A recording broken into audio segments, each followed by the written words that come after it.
let's talk about the first moment where Founders Embassy was a tiny little seed.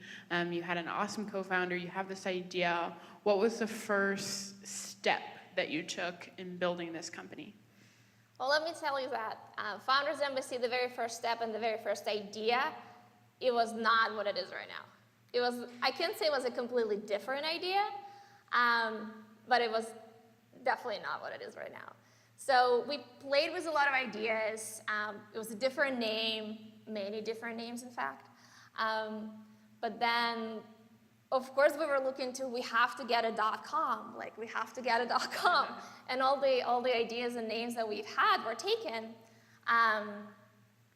And I honestly don't remember that moment. I don't know if my co-founder remembers that. She's actually here today. But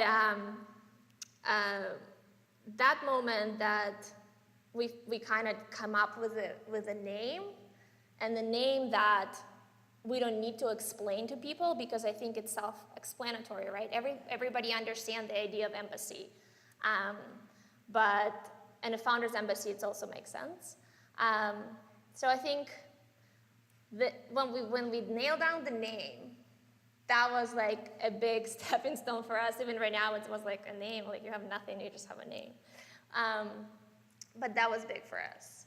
And also, you know, we start talking to different people, and we started to doing a lot of research and get feedback from a lot of people that we trust, that have been our mentors, that have been our advisors, that know our work through, you know, our different accelerator, kind of get a feedback on the idea and understand, is it something that we're building important? Is it something that we're building doesn't exist? Or maybe if something similar exists, but there is that niche that we can fulfill, right? And that was really important for us to understand, to do that market research, because for me, there's so many amazing startups, and I think every second there's like 3 startups are born.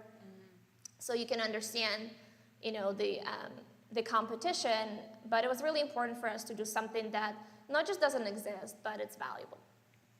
And what about that first leap? So you had jobs that were paying salary, got you a roof over your head.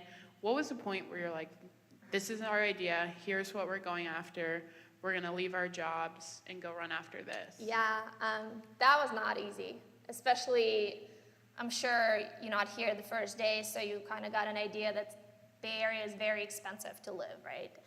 And so it was very difficult to leave that stable paycheck on the table and be like, okay, let's try, but what if it doesn't work? What are we gonna do? But I think I'm just very thankful for my co-founder, because we were in it as a team. We work at the same company, so it's not like, oh, one can leave, but another one can stay, and we kind of do it, you know, half-assed. It wasn't gonna work like that. And there were times when we were talking to each other every day, because, I mean, you have your full-time job, but since we're working together, in our mind, we're constantly thinking about Founders Embassy and Founders Embassy. And about, I would say, 6 to 8 months, we were working part-time without anybody knowing what Founders Embassy is or what we're doing after work, right? So, but it's actually gonna be an anniversary in October 20th of this year, when we left our job last year to do it full-time. Because we've been doing it for part-time for a while, but we saw the momentum. We saw that whatever we're building is needed, and the demand is there, and a lot of our advisors will start telling us, if you're not gonna do it, somebody else will do it.